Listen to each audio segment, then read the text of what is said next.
Rekayasa lalu lintas akan dilakukan di 45 ruas jalan di Jakarta, dengan 4 ruas jalan diantaranya ditutup total.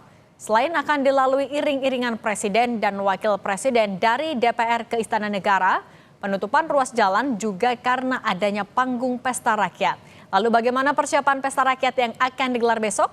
Sudah bergabung bersama kami jurnalis Kompas TV ini Putu Trisnanda. Putu, selamat petang. Bagaimana persiapan pesta rakyat yang akan digelar besok? Berapa panggung yang disiapkan?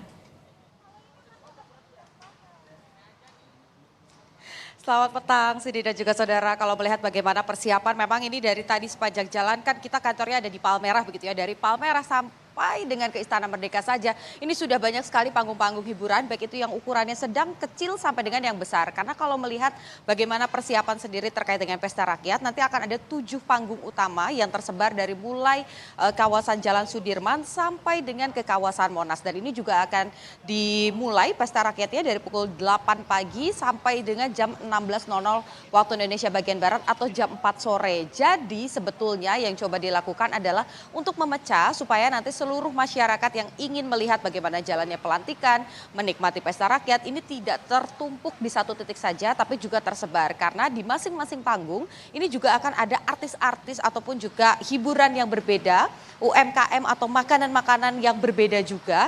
Jadi destinasinya bisa banyak dan juga bisa menjadi pilihan untuk masyarakat yang nanti akan datang. Baik itu yang lebih dekat ke Jalan Sudirman atau yang di kawasan Senayan atau juga yang mau merapat ke jalan utama yang ada di sekitar Istana Merdeka. Yakni yang ada di kawasan Taman Pandang yang ada di belakang saya Sidi dan juga saudara. Nah nanti panggung-panggung utama yang totalnya ada sekitar 7 ini akan diberi nama pulau-pulau di Indonesia. 5 diantaranya adalah pulau besar di Indonesia dan 2 lagi adalah IKN dan juga Nusantara. Untuk yang bertanya kira-kira siapa saja yang nanti akan menghadiri panggung-panggung tersebut ataupun juga memberikan hiburan. Di titik pertama yaitu di panggung Sumatera yang ada di kawasan BRI Tower ini akan ada kotak. Di titik kedua yang bernama Panggung Kalimantan ini akan diselenggarakan di pertigaan Jalan Karet Pasar Baru.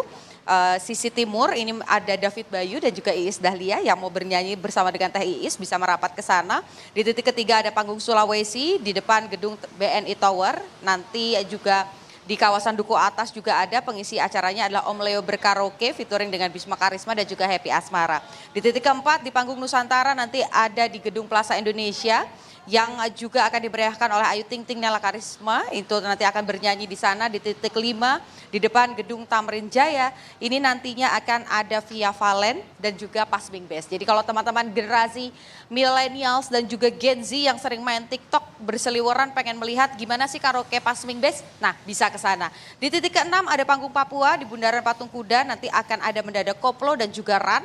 Dan di titik ke-7 panggung IKN di Taman Pandang yang akan ada di belakang saya di kawasan Monas. Ini nanti akan diisi oleh Dewa 19.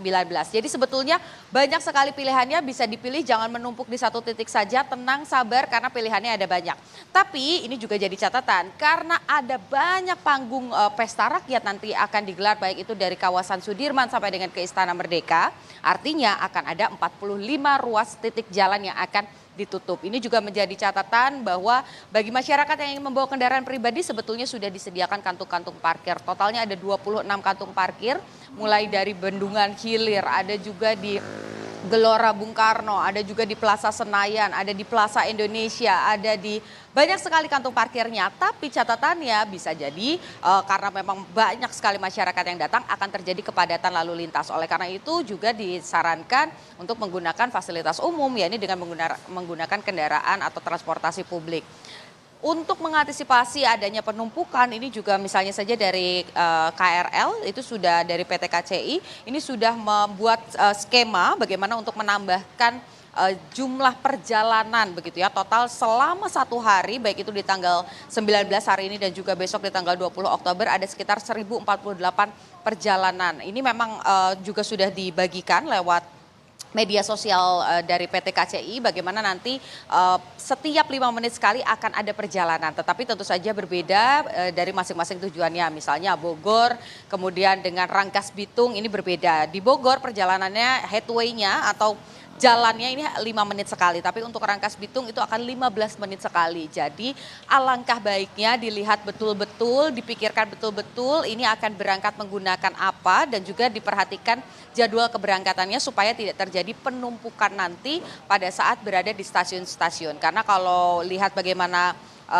alurnya dari mulai Jalan Sudirman sampai dengan Istana Merdeka, tentu saja ini yang akan menarik perhatian itu adalah stasiun-stasiun seperti Juanda, Gondangdia, Sawah Besar begitu. Nah ini juga yang akan menjadi fokus dari PT KCI untuk melakukan penambahan personil dan lain sebagainya supaya bisa diatur dengan baik. Satu poinnya bagi Anda yang ingin memang menyaksikan pesta rakyat dan bertemu dengan Prabowo Subianto dan juga Gibran Rakabuming Raka pada saat pelantikan dan setelah resmi dilantik sebagai presiden dan juga wakil presiden Republik Indonesia, tenang karena di semua pesta rakyat ini akan disamperin satu-satu, baik itu oleh Prabowo Subianto dan juga Gibran Rakabuming Raka. Jadi sabar, cari tempat yang paling dekat dengan kediaman Anda, tidak perlu menumpuk di satu tempat karena hiburannya juga macam-macam. Yang penting namanya pesta rakyat ini harus menjadi pesta untuk semuanya, supaya juga anak-anak dan lain sebagainya ini bisa tetap aman, pastikan dijaga dengan baik. Jadi Cindy, kita nantikan bagaimana prosesnya, panggungnya masih dihias dulu, belum